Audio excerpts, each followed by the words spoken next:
Hello, everyone. Thank you for joining us for today's video, SydneyEnterprise in Real Life, Unified Library Automation and Knowledge Curation. My name is Bradley Lutke, and I will be your moderator. In this video, we will address the subject of productive and happy users and how an unparalleled user experience is essential. Before we start, I would like to provide some information about our company and introduce today's presenter. Lucidea is a software developing company specialized in museum and archival collections management solutions, as well as knowledge management and library automation systems. Our brands include Sydney, Presto, Argus, Archivera, Eloquent, and Quadrastar. Now I would like to introduce today's presenter, Jeremiah Saunders. Jeremiah is a special projects librarian at Lucidea, and he will be giving us an in-depth look at SydneyEnterprise in today's video. Welcome to the SydneyEnterprise portal. The portal is where the end user comes to search and browse your collection. It's accessible through the browser of your choice. All the major browsers are supported. There's nothing to download or install. Now in the top right-hand corner, you'll see we're greeted as the administrator, and we can set up many different methods of authentication. There could be a manual method where you enter your username and password to log in, or it could be fully automated, since we support single sign-on or SSO. The portal can also be set up to be public-facing if you'd like to allow anyone to come to search and browse your collection. When you go through an implementation, we will change the logo and colors to match your branding guidelines. But you can easily change this yourself using the theme builder without having to go to IT or coming to a vendor. Currently, we're viewing the portal on our desktop or laptop. But you can also come to the portal on your smartphone, and it will automatically detect the device, showing you a mobile-friendly version of the portal. SydneyEnterprise also offers a Section 508 or WCAG compliant version of the portal to ensure your library is accessible to any person with a disability. Clients are responsible for testing the portal for compliance to ensure it meets their standards moving forward. Before we go through the portal from an end-user perspective, we want to pull back the curtain and reveal behind it the Portal Designer, which is the tool an administrator would use to change the look and feel and functionality of the portal. This is the same tool that our implementation team will use to get you up and running, and you will have access to the Portal Designer after an implementation. The Portal Designer is a drag-and-drop interface that allows a client to change the look and feel and functionality of the portal without requiring anyone to know coding or programming, which means a client can make the changes themselves without having to go to IT or having to come to a vendor. Realistically, since you're busy with your day job, you'll probably come to our support team even after an implementation to have us make a change here or there. Now that we know almost anything on the portal can be changed during or after an implementation, we can see the default portal in front of us as a starting point in our implementation. No two clients are the same here at Lucidea, so where you end up depends on your goals and the time available in the project. Let's look at some of the functionality from the perspective of the end user searching for something on the portal. We could start with a simple search that will search several fields simultaneously. As an information professional, we can choose what fields the person is searching on, so we're already helping them. On the left-hand side, we see some facets or filters. We can turn almost any field into a facet or filter that will help us find the results that we're looking for. While I performed my search in English, SydneyEnterprise is a multilingual Unicode-compliant system, so you can search for records using whatever language you used for cataloging. A client can also translate any of the default text on the portal to allow end users to access the collection in their preferred language.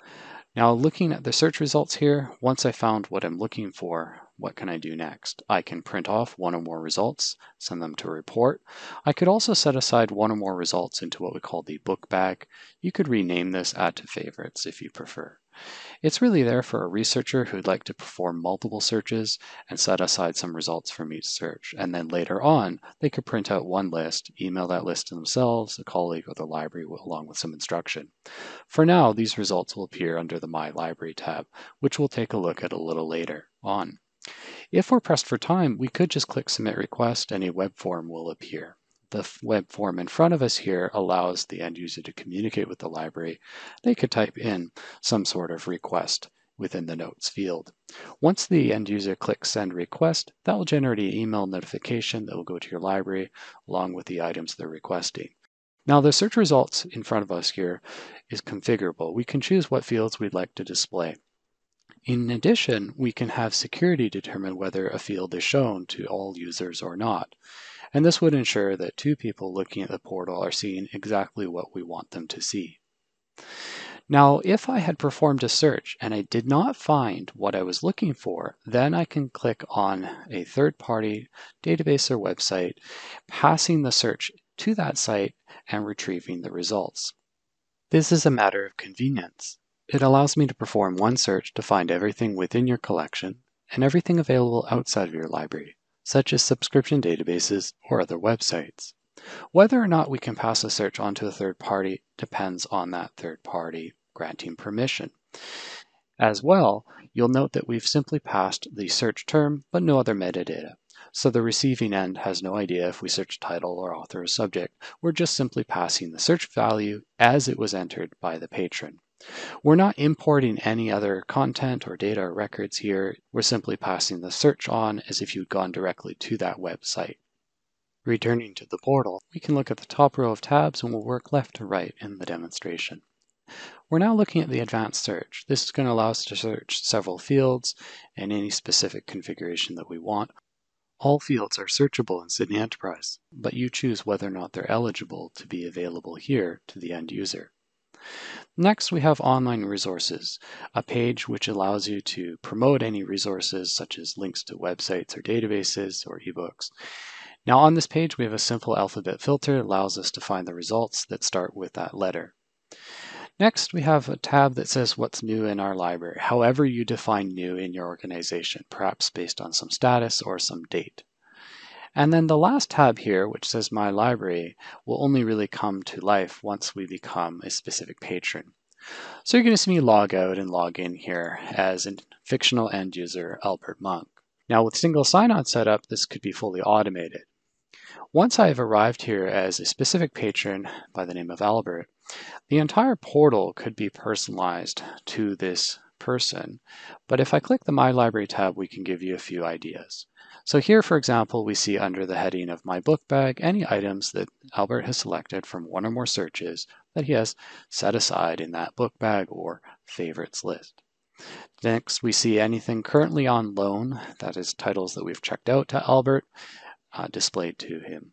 And then finally, we have any sort of reference research requests that Albert has submitted to the library, assuming your library decides to implement the optional request management module.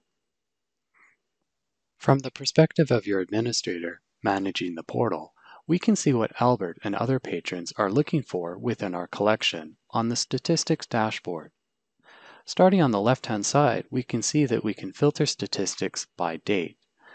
Then, looking at the row of tabs in the center or top of the screen, we could filter these statistics further by a specific user or group.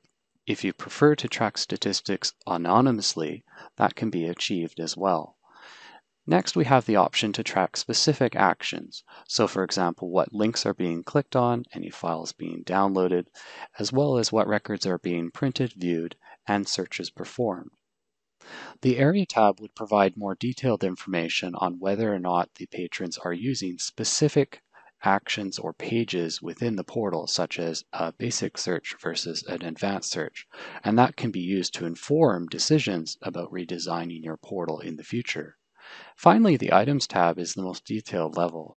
With this information, we can make informed decisions about collection management, as well as provide content that we know our patrons are looking for, even if they're not asking us directly. All of these statistics can be printed to a PDF or exported to a spreadsheet if you want to do further analysis. At the start of this presentation, we showed you the default portal, but we thought we'd end by showing you a portal that has gone through an implementation. It's the very same portal, but one that we spent more time on. One other thing to note about SydneyEnterprise is that although it is a single application, a library system, SydneyEnterprise can support as many different portals as you wish. So you can set up another portal for a specific collection, perhaps on autonomous vehicles, or you could have separate portals for different locations or offices, or perhaps even portals specific to a certain user or group within the organization. By allowing you to provide as many different library websites, OPACs, or portals, each with its own URL and branding, your library can deliver an unparalleled user experience. Thank you, Jeremiah. If you have any questions about SydneyEnterprise or our company, our contact details are on the screen. Please feel free to reach out. On behalf of the Lucidea team, I thank you all for attending today, and until next time.